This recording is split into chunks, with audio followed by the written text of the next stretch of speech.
Welcome to Wanna Bet, the daily gambling game show that takes betting seriously, but not much else. Get our favorite plays on the totals, sides, props, exotics, and futures to jump on now. So let's get it started with Jason and Ben. Let's get it started with Jason and Ben. Let's get it started with Jason and Ben. Så att du kan synkera konsolbäppa konsolferina. Let's get it started with Jason and Ben. Let's get it started with Jason and Ben. What is going on, everybody? Welcome back to Wanna Bet. As you guys noticed, we talked about it yesterday. Jason is not with us today. I will still be giving out his plays. He has every play sent over to me, and we'll be discussing that. I will give out my plays, but because it's just me, it will probably be a little bit of a shorter show. We will try to get to your comments still if you guys have any. But a very, very good day yesterday for us here on Wanna Bet. Jason did have a awesome day to kind of carry us in soccer. I finished up close to a unit. A couple of college basketball things didn't go my way, but we were on Florida. Florida jumped out to a big lead and never looked back, which was a very, very good cash for us. So yeah, I went 4-3, up close to a unit 0.8. Jason went 7-7, but was up 4.31 units because, again, he had a few big cashes. You know, he plays a lot of plus money parlays. The plus 387 soccer parlay, the Bundesliga that cashed from the day before, put him up 3.87 units, cashed Hoffenheim -1 from the previous day as well. And then had a little bit of success in soccer and tailed me on that Florida -4.5 in the college baseball markets. He also did cash a college lacrosse parlay at plus 150. So Jason went 7-7, but up close to 5 units, or a little bit close to 5 units. And I went 4-3, up close to a unit 0.8. We had Florida -4.5 and their team total over. Like I said, that cashed easy. Oklahoma on the money line. Didn't look great in the first half, but they did storm away in the second half for a big cash, which was, very needed because, again, we lost Tennessee's team total. They didn't have the success I expected. We lost Cornell, Penn first half. I think we might start staying away from Penn first half totals, especially because that has not been favorable to us. And then the one that I did want to talk about before we got into the regular show, we had a college basketball parlay plus 175. Bethune-Cookman, Norfolk State, and Oregon on the money line. Those three cash without sweat. Felt good about those. But we did take the Texas A&M Vanderbilt over down to 153.5, and that finishes a 151. Pop Isaacs misses a 3 late. I don't know. It was frustrating for me because I told you guys I wanted to play the regular under, but it felt like one of those too good to be true, so I just stayed away, and it was that. The alt over didn't even cash, so was happy that I didn't give out the regular over. But for an A&M team that's played games over with regularity, and then a Vanderbilt team that at home, it's been the same thing. It was pretty shocking to see. A lot of missed free throws, which for Vanderbilt of late has really been hurting them. They were able to win this one. Texas A&M's in a little bit of a funk. I figure they'll get out of it. They were always due for this type of regression, though. If you've watched this show, I've talked about them a lot, but frustrating that we could not cash that one because, again, that parlay there, we would be wearing the bibs, even without Jason. Because Jason finished up big. I finished up just 0.8. If we could have cashed one more there, we would be wearing the bibs because, again, we wear the bibs if we combine 4, 6, or more units. Now, let's jump into the regular show. Again, for Jason, I will give out his plays and just touch on it real quick and then get a little bit more into discussion with mine. First off, for first down, Jason has Latvia on the money line at plus 100. They match up with Denmark just after this France-Canada game. Jason's had some success in the soccer markets. I know he did lose yesterday on USA first period team total over. That was unfortunate, but he's been a little bit unlucky there. For here, though, for first down, he does like Latvia on the money line, men's hockey, which kicks off puck drops around 130. For me, first down, we're going to go to college basketball market, which I am on in a lot of different ways here today. Quinnipiac on the money line at -125 in a matchup with Merrimack, who right now is in the first place of the standings in the Merrimack. Listen, Quinnipiac was the best team coming into the season in this conference. They were first in the coaches poll. They were the odds-on favorite to win the conference, and I liked them. I liked them a lot. I played a lot of futures there. I don't think they're going to win the conference. They would need a miracle, and it's unfortunate because I do still think they are the most talented team. They just have not played good enough basketball. Now, these teams matched up back in January, and it was where Quinnipiac was struggling, right? They lost by 12 points, 83-71, but it was in the middle of a little bit of a rut for Quinnipiac. All of a sudden, they're back on track, right? They have yet to lose here in February. They pulled off a few upsets if you're going by odds, and they've got 5 straight wins. This game is at M&T Bank Arena. Home game for Quinnipiac. I do think they get right here. It's a good spot for them for me. I really do like them. I think they're the better team. And Merrimack is due for a loss, right? Merrimack's played fine basketball. They achieved more than I thought they would. I know they did play well in conference last year. They fell apart a little bit during the conference tournament, and they've been solid over the past 2 seasons. But with everything Quinnipiac brought back and the way they're playing of late, I do think they're going to knock off Merrimack in this spot. So give me Quinnipiac on the money line at -125. Probably in a better spot in some places. This was last night when I did put this one together. So you might be able to find better odds depending on where you look. Next is second down. And again, there's a lot going on today, so we don't have the first and second down. It's not changing on the side. There's just too much going on. But here I will still give out each play and which down.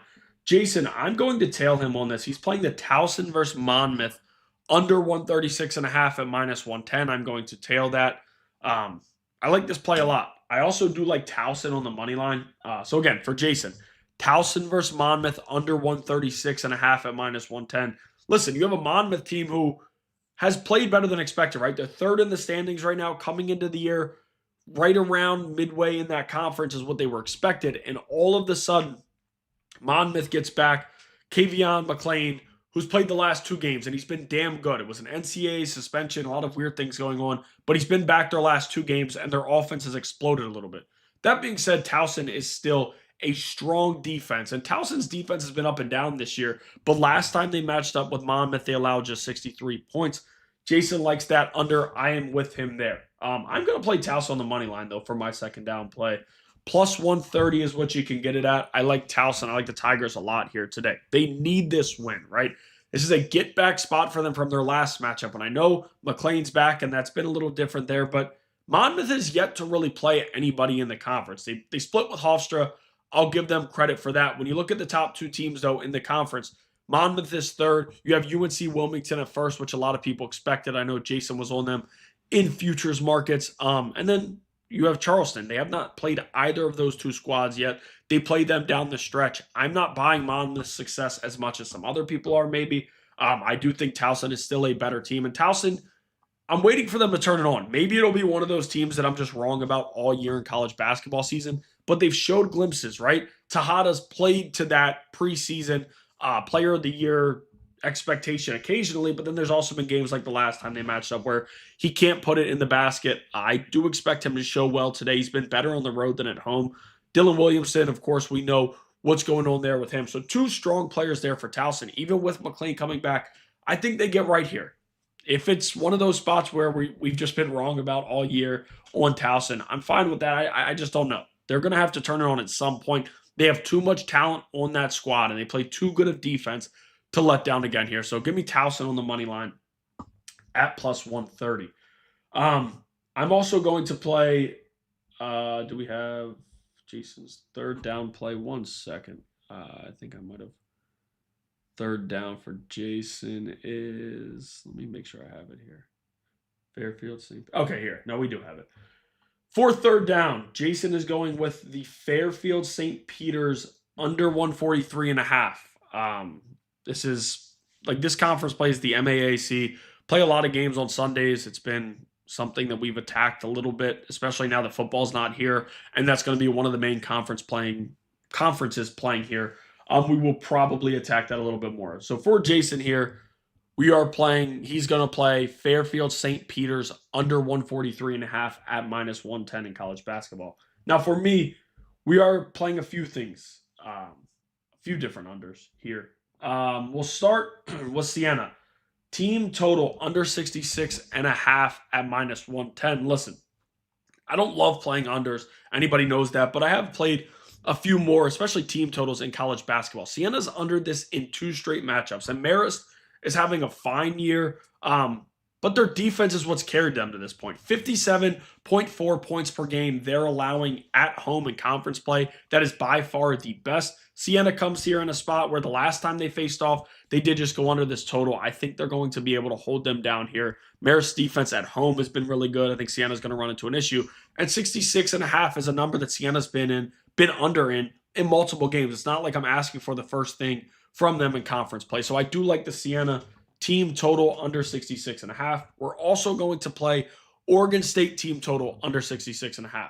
Listen, anybody who's watched this show has known we've attacked Seattle, opposing teams under at home. I like where Seattle plays in that small arena that looks almost like a JUCO arena. It seems to get to some opponents. Oregon State, another team that's been under this multiple games this year. When these teams last faced off, Oregon State, of course, was at home and had a little bit of success scoring, but not much. I think that Seattle will be able to hold them under this total here. 66.5 is a big enough number for me to play the under. And then one more thing as we finish third down.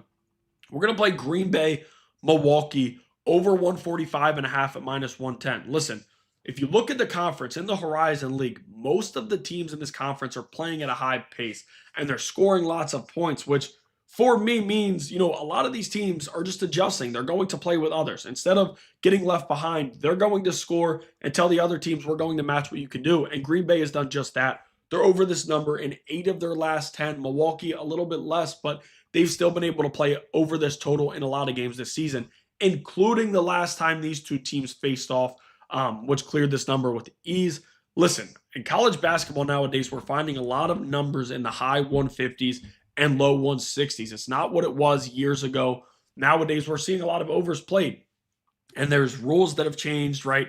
Charges are not being called as much. It's a lot more blocks and one buckets. Clock stopping a little bit more. So I get that a lot of totals are being played over now, which I like. And this number being at 145.5, I'm a little bit more comfortable playing that compared to a lot of other games today that you're finding in the 150s. There were a lot of overs that I did like, but I could not bring myself home on a number of them. So here we're going to play Green Bay, Milwaukee over 145.5 at minus 110 for the listeners. Now for fourth and weird, Jason's going fourth and weird.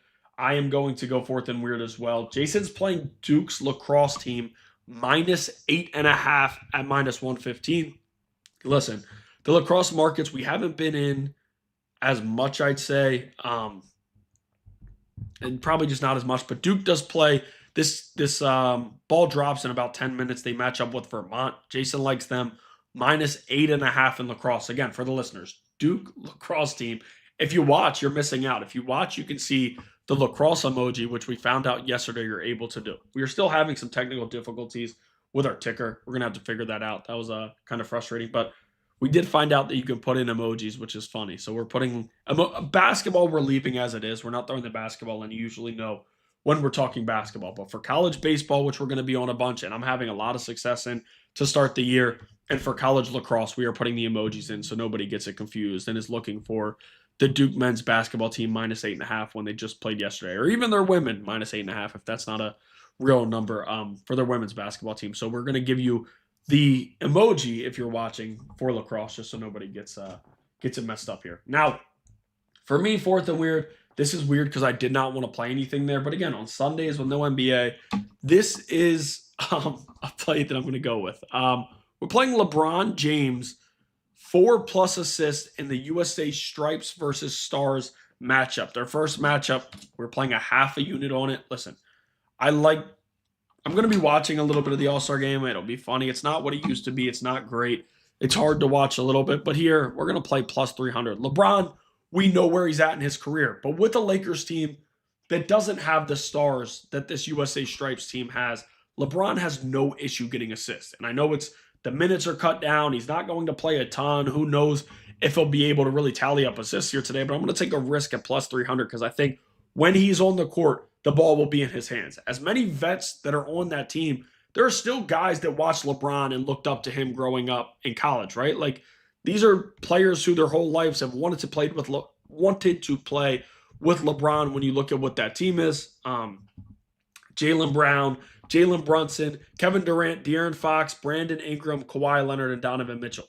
Every single one of those guys except for KD, really. I mean, KD still, even at some points in his career, looked up to LeBron. But most of those guys, when they were in high school and when they were playing the AAU circuit, LeBron was in the NBA making a name for himself, winning an NBA title in Miami, building up Cleveland to what it was. So a lot of those dudes have looked up to LeBron. I think they'll respect him enough to try to let him stat pad a little bit in what could be his last All-Star game. Who knows? I know he'll probably be back next year. And this probably won't be his last All-Star game. We know we're going to get every single game that LeBron plays in his last year. We'll know it's his last. It'll be one of those kind of carpet rides out.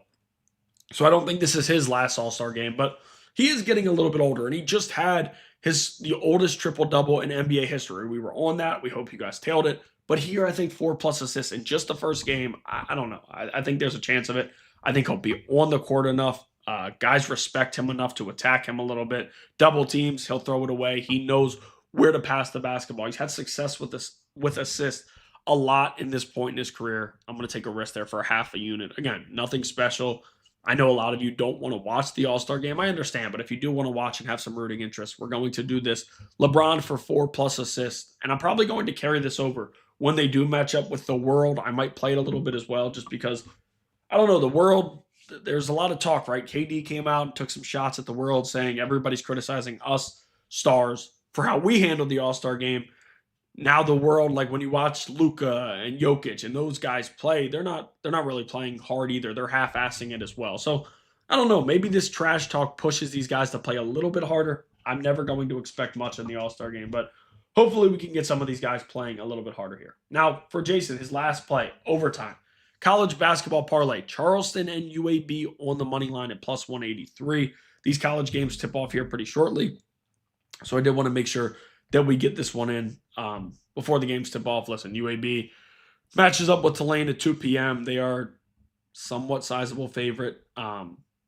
Should be able to win. Again, Jason likes that there. And then Charleston plays a little bit later today against Campbell on the road. They're +124. That is the value that drags us here to +183. Jason's attacked Campbell a little bit this year. I believe overs earlier this year. But he likes Charleston and UAB on the money line at +183. Now for my overtime, we are going to play two different things. College baseball parlay, which is just me throwing a few teams together here and trying to get some value.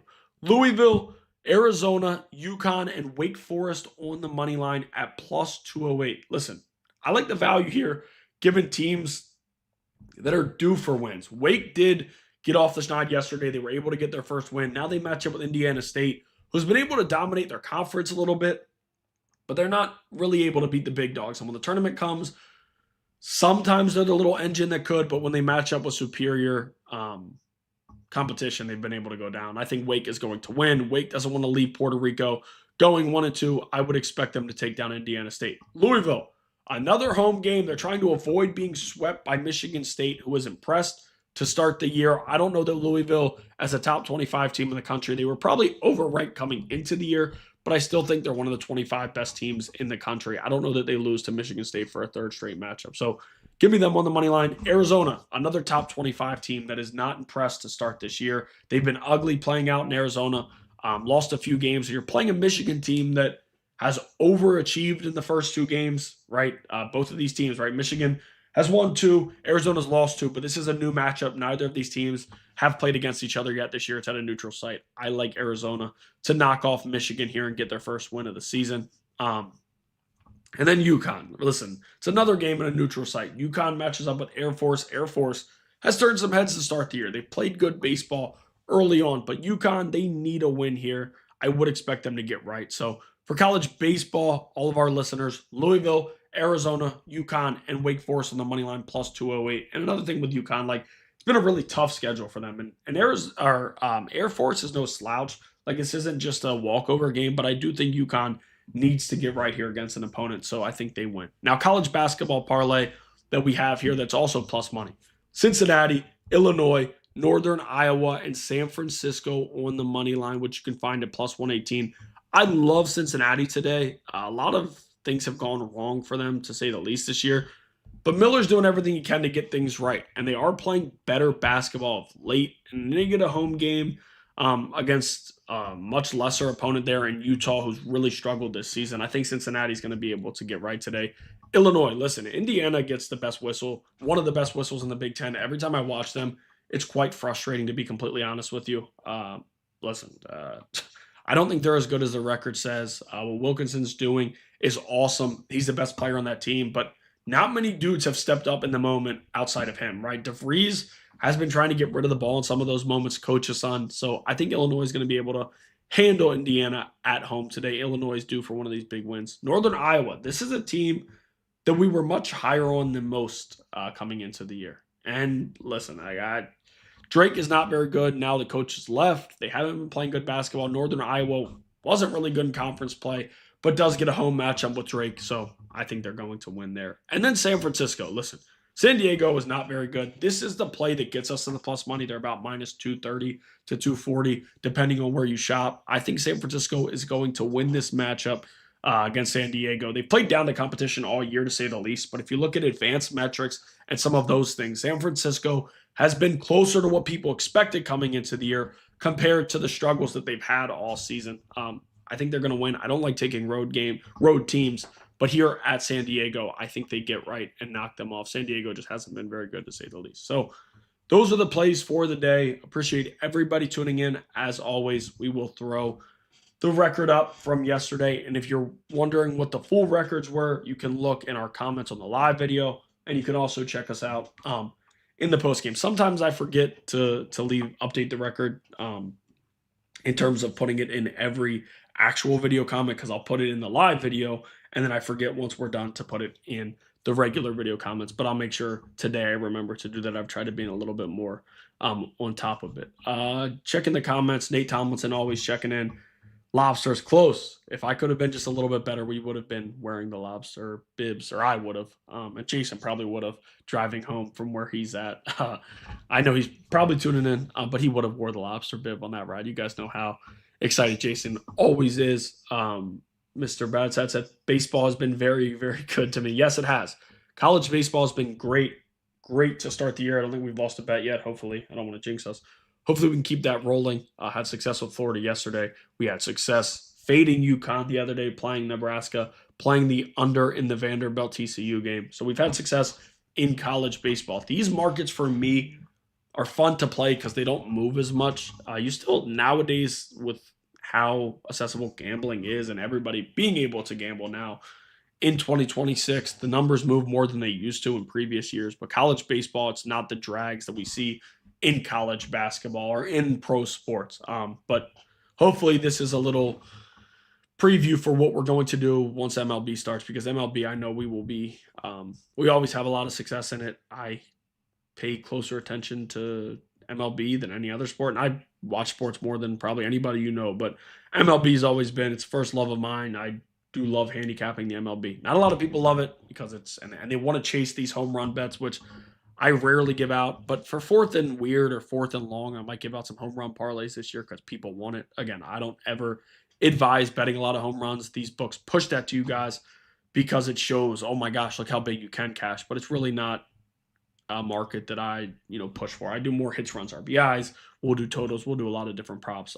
But I do love the baseball season, so hopefully baseball can continue going. Kyle Bannerman, you got this, Ben. Appreciate it. This is my first time riding solo, I think, on a bet. I know sometimes Jason has popped out during it, and we've kind of joked, but he always comes back in. So I think this is the first time that we've been without him. Tomorrow, a regular show. We will be live at 11 a.m. Hopefully we can continue having the success that we are. I did want to mention this today because Jason, he knows we've talked about it off the air, but Jason and I will be, let me look at the date just so I have it. February 22nd. We're going to start in general, Overtime is going to try to get back to, for some of our loyal viewers and listeners, for Overtime in baseball season last year, we would pick a topic. There were trender bends, things like that we would get to because we didn't have football parlays to take. But now the football's over again. We're trying to get back to that somewhat. And we're going to start 30 teams in 30 days, February 22nd. In 7 days, we're going to do 30 different baseball teams. And it's no particular order. I didn't do division. I tried to do each team that I think is done making moves as early we can get them out of the way. Like, for example, the Rockies are not signing anybody big anytime soon. So we're going to play them first. And then towards the end, like I moved the Astros to 23rd because we know Isak Paredes is probably going to get traded. They still are pretty active in free agency, whatever. So like I tried to make it so each team that we do early on is done in free agency. And then towards the end, we take it up to that Monday. Netflix MLB opening day is that Wednesday with just the Giants and Yankees matching up. But we're trying to give you guys each team an overtime portion where we're going to talk about every single team, 30 teams in 30 days. Hopefully you guys tune in again. And it's not going to be like football where we were straight up giving you a legit play for everyone. Now we're going to give you our leans. We're going to hold up Meaty and the other dogs for when we are specifically on something. But for the most part, it will be a lot of leans. And I'll do other parlays outside of just the overtime because I am going to attack some home run parlays with 4 different guys from 4 different teams, and we'll get to those throughout the show. But yeah, 30 teams, 30 days, starting a week from today. Hopefully you guys will be excited for that in the overtime portions of our show. Appreciate everybody tuning in. We want to bet, you want to bet. We appreciate you guys taking some time to bet with us, and hopefully we can have another big day. Again, if I would have been just a little bit better, we would be wearing the bibs, but hopefully tomorrow we will have a lobster type of day. Appreciate everybody tuning in, and we will see you guys tomorrow at 11 a.m.